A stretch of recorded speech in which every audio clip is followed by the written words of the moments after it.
21st Century Entrepreneurship with Martin Piskarik.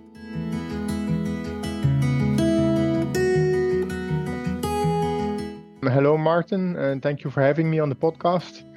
I just wanted to, as your main audience is especially entrepreneurs, I think that some of them are probably active in professional services business. And for those people, I think that they always are looking for ways to scale their business, to grow their business, of course. But we want to grow. I've been a consultant for 15 years also. So as we wanted to grow our business, we always had to recruit new people. So, I mean, it's professional services. So to have more business, you have to have more people.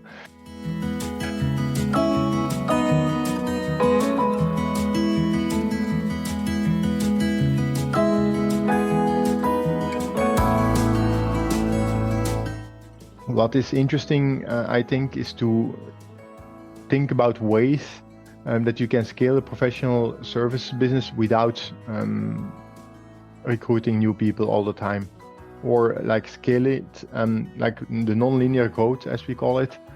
So it's more than proportional with your headcount increase.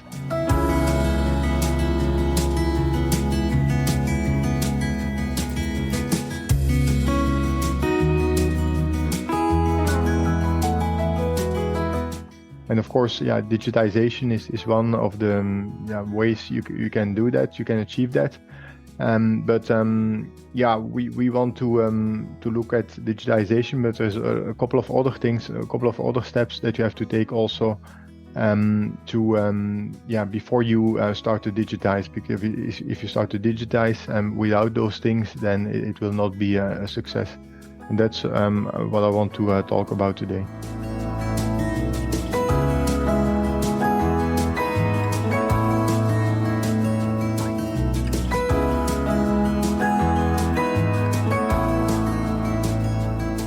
I'm an engineer from an educational background, and then I went into consulting about 15 years. The traditional career path. I was first Pricewaterhouse and became PricewaterhouseCoopers, and I started as a consultant and then became project manager and then account manager, especially with large-scale enterprise software projects. So I was already in enterprise software before founding my company. But then in 2012, I wanted to do something by my own, creating a product, but also business. And the most straightforward was, of course, to go for a B2B software product. And by then, the cloud was also already common technology, so to say. So it was easier to create such a product. So I started with a survey tool. Back then it was called Survey Anyplace, a survey tool mostly for customer satisfaction surveys. And we wanted to have a superior respondent experience, and by doing that, collecting more and better data. Yeah. But then the survey market was kind of difficult. Well, there's a lot of competitors. And we knew, and as a startup, I would also advise that to other people that start a company to find a niche. We knew that we had to find a niche that was smaller than just a survey software, but big enough to earn enough money, of course.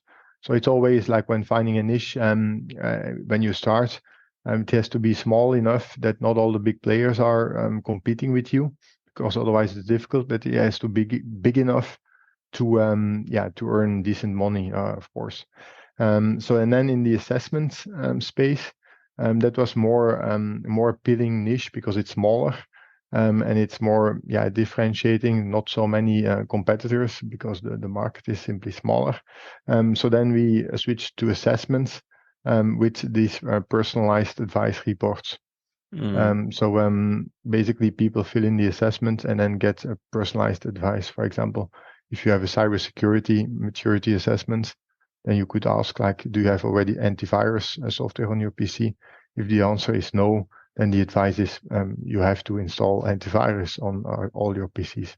I mean, it's a very simple example, We have a lot of cybersecurity agencies as a customer, and they have more complex assessments, of course. But just for the sake of illustration, that it's a question, and then the answer of the question determines the personalized advice. So that's what we do, and our main customers are of course those business where giving advice is their the core of the business, and that's in consulting and professional services. So the business environment in Belgium versus the US in the context of startup, and what has been the most challenging part of running a software business, and as well as are there any particular milestones that you are proud of having achieved with Pointerpro? Yeah, well, the difference between the US and Belgium is well, I don't know. I mean, I've never started a company in the US, but I know quite some other colleagues, let's say, entrepreneurs who did it. So I think in the US you have access to a bigger market right from the beginning. You have also easier access to capital. But the most important difference, I think, is the mindsets to go big from day one, which is kind of it's more like a psychological thing maybe, but it's important. Whereas in Europe, I mean, we're complaining quite. I mean, people tend to complain, but there is also a lot of possibilities for startups. We were part of an incubator in Belgium with KBC. That's a bank here in Belgium that is organizing this incubator. Was a great help for the network to have all the facilities, including the offices and so on, but also to have in the beginning you're only on your own or with two or three people, and then just to in the office to see other people and to have a talk. I mean, these small things are also important. So that helped a lot. As for the milestones, I think there's two milestones in terms of getting customers. Like the first milestone is when you have your first paying customer. That's really a moment of celebration or a moment of satisfaction.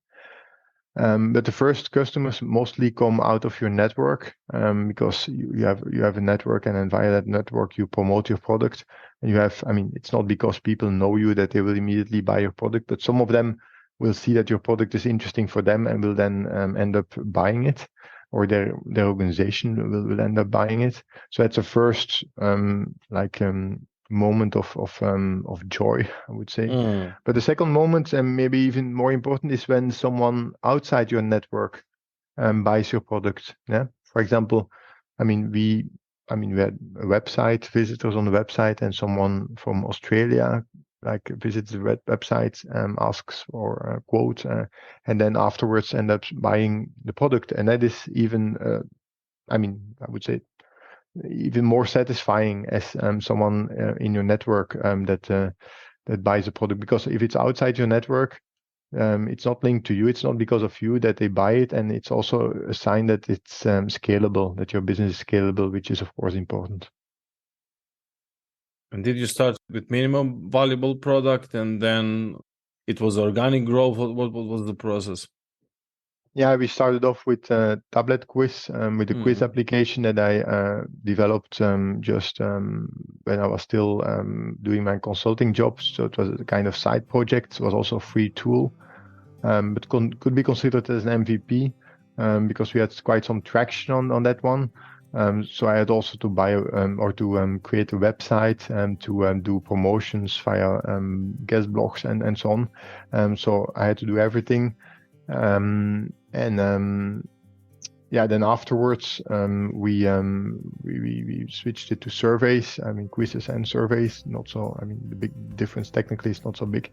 And then we launched Survey Any Place based on the first feedback. Based on that MVP of the quiz application, we started the commercial product.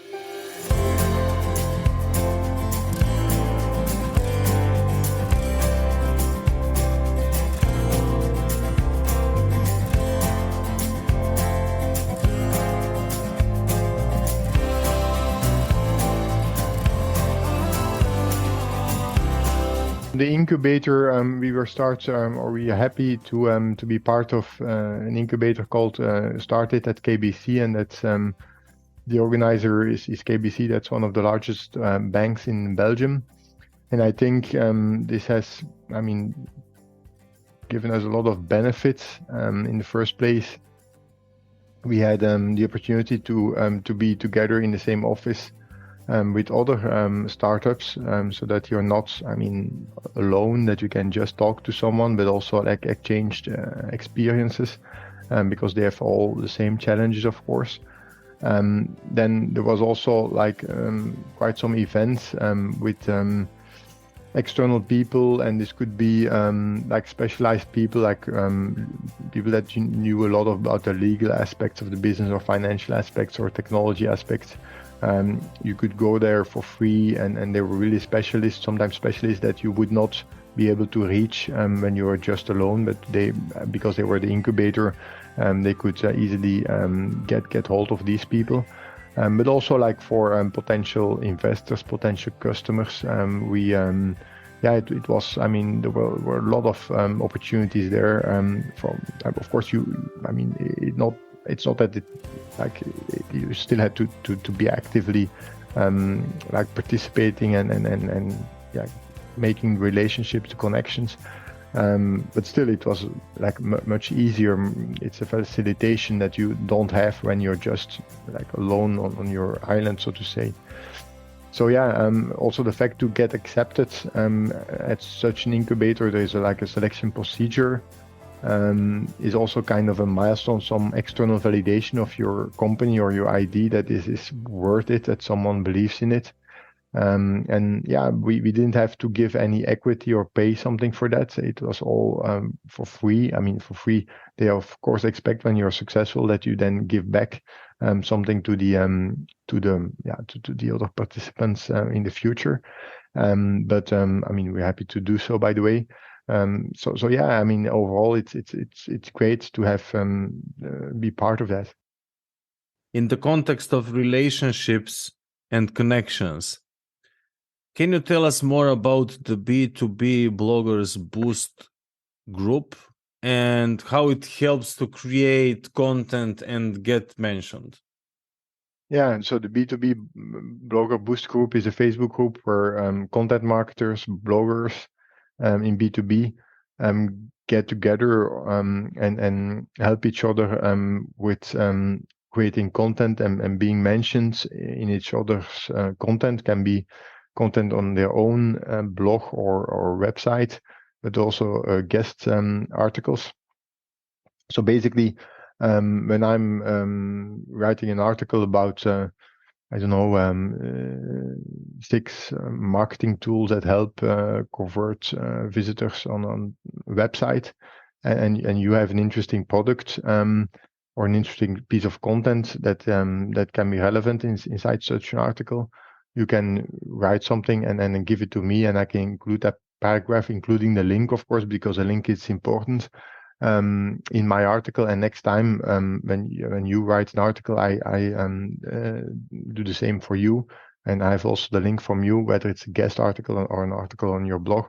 Of course, it's not just, it's link exchange, but it's also it has to be relevant. We don't want to just do link building for the sake of link building and just enter as many links in an article as possible. It has to be relevant. The content has to make sense for the audience, and also the link which is in the content has to be has to add value basically to the article. But it's always the author who decides whether that's the case or not. If it's not the case, then it's no offense. Then just the next time maybe it will be another opportunity. But that's a way to collaborate between content marketers of different companies which are not competing, but which are helping each other to get links and to create content for each other.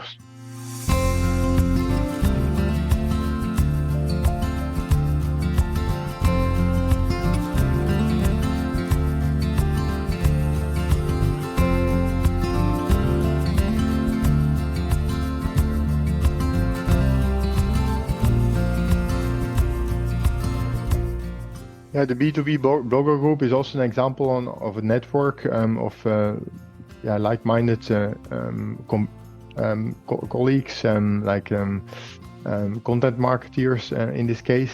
And it's important to have that network, but whenever possible, you could, if you are the owner of the network, like we are in the B2B bloggers boost group, it's even more beneficial, because people, by just being the owner of the network, like the author, like the administrator of the Facebook group in this case, I mean, it gives you a certain credibility, even if you're not the most proficient content marketer in that group. I mean, it gives you a certain authority, which is good and which you can use. And we have a lot of relationships, or professional relationships, that are like created in that network, and that's a great thing.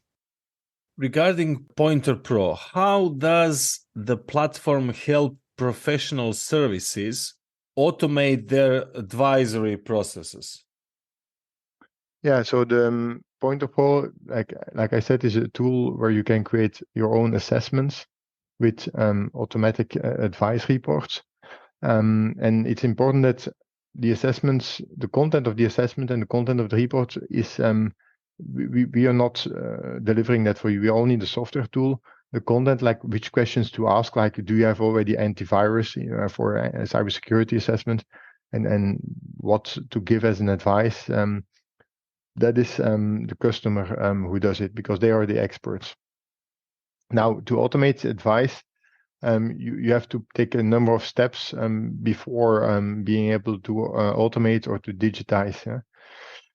Basically, we say that there's 3 steps that you have to take, and the first one is specialize. Yeah, don't try to do everything for everybody as a consultant.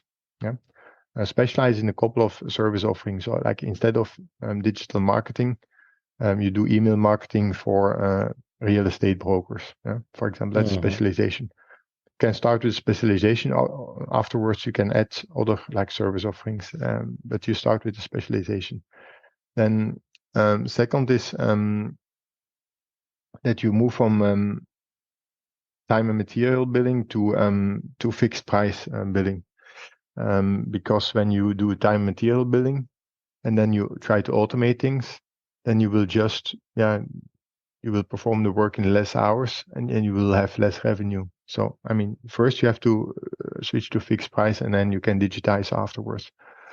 So instead of email marketing, you could say, instead of doing, for example, $60 per hour, and then just do the work, you can say, okay, we are going to do package 2 newsletters, like this kind of audience building and everything for real estate broker is, for example, 1,500 euros or dollars per month, and then you have a recurring fixed price service offerings, for email marketing. And then the third step is to put your expertise in a model, and to say how am I going to measure the maturity, the performance level of my customers in my specialization area. For example, in email marketing, you could ask questions like, basically, do you already collect emails on your website or elsewhere? Do you already have a newsletter? Do you have already segmentation in your customers, and try to send separate emails for different segments? These kind of questions you can ask. And for example, if someone, I mean, the advice that you're going to give is depending on the maturity level. If someone says we don't collect emails, then you're not going to advise to send a newsletter, because he doesn't have any audience to send the newsletter to. So, for example, then you are going to say that they have to start with collecting emails. I mean, it's a very simple example, but just to say that a model, in this case for email marketing, at different maturity levels, you have to have that model maybe on paper or on a PowerPoint or wherever. And that's the third step. If you have that model, and afterwards you can start to digitize. But it's important that you do the homework like before, that you don't digitize just out of the blue, before having done the homework, because otherwise it will not work. What is your business model? How do you make money? Yeah, basically we are a software company, and we sell our software, which is called Pointerpro, and on a subscription based model. But then yeah, people can buy the software, but then there's also like a level above it where you can. It's a self-service software, so you can create your own assessments and your own reports. But some customers like us to create the reports for them. And then I'm not talking about the content of the report, because that's always delivered by the customer. But it's more like the design of the report, can be like integration with their CRM system, can be other things that they want, special charts, for example, in the report, which are not standard. And that's something that we can do for them as professional service. And it's of course then a one-off cost which will be charged for that.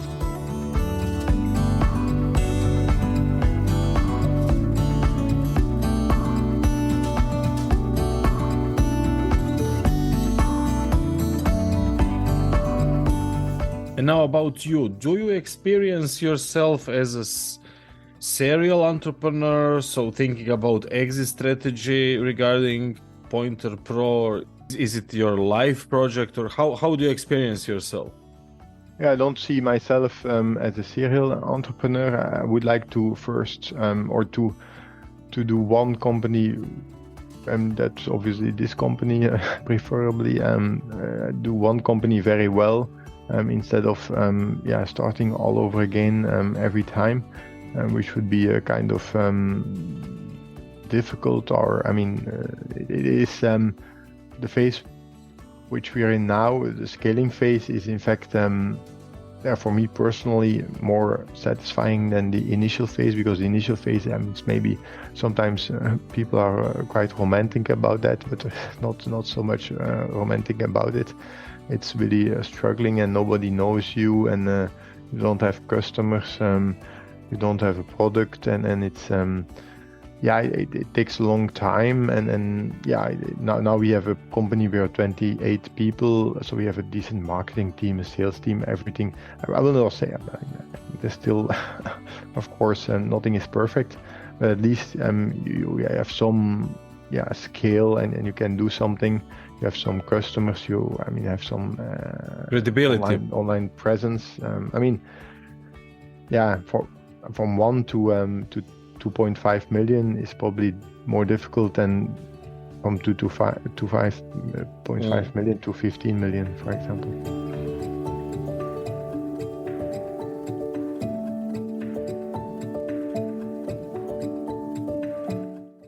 And how do you cope with all of that?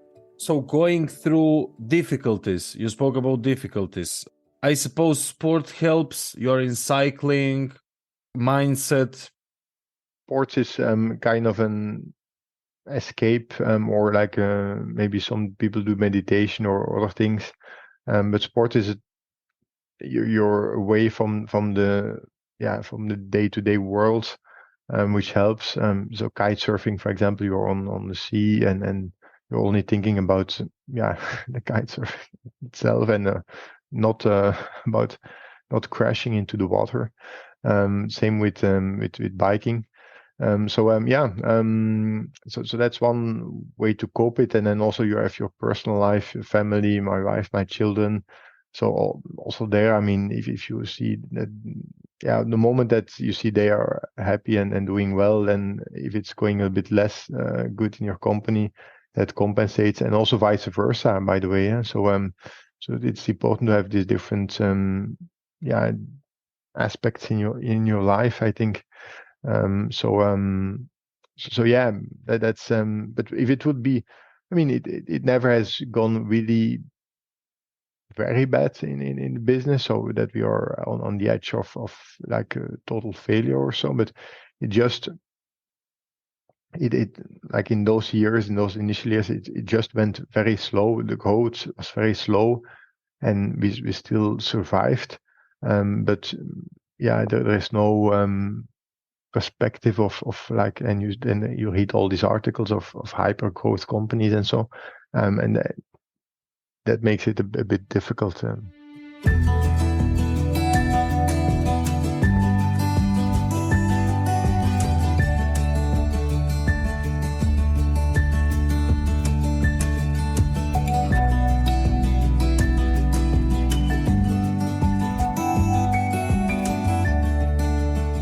In terms of social responsibility, we don't have like a lot of initiatives, but we have one that we support, which is a very interesting one. In Antwerp and in different cities in Belgium, there's an organization called Habitats, and they have different homes for children who do not have a lot of opportunities at home, often like parents which are in difficult situations, and so on.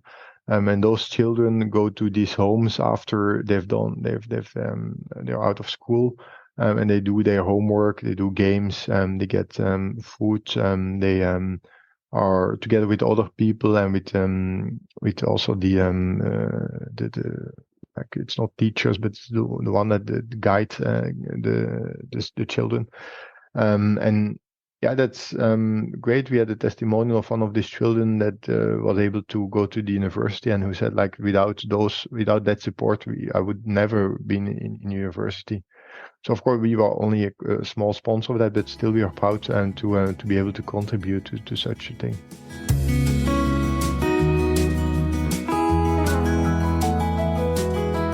If you think that this is interesting and you like to find out more about me, then the social network I'm most active on is LinkedIn, so you can just connect with me. So my name is Stefan Debois. I'm happy to share experience with the listeners if they get in touch with me. And then if you want to know more about the company, you can go to Pointerpro.com. And you can find lots of content about digitizing professional services, and of course also information about the tool, and get in touch with us. 21st Century Entrepreneurship with Martin Piskarik.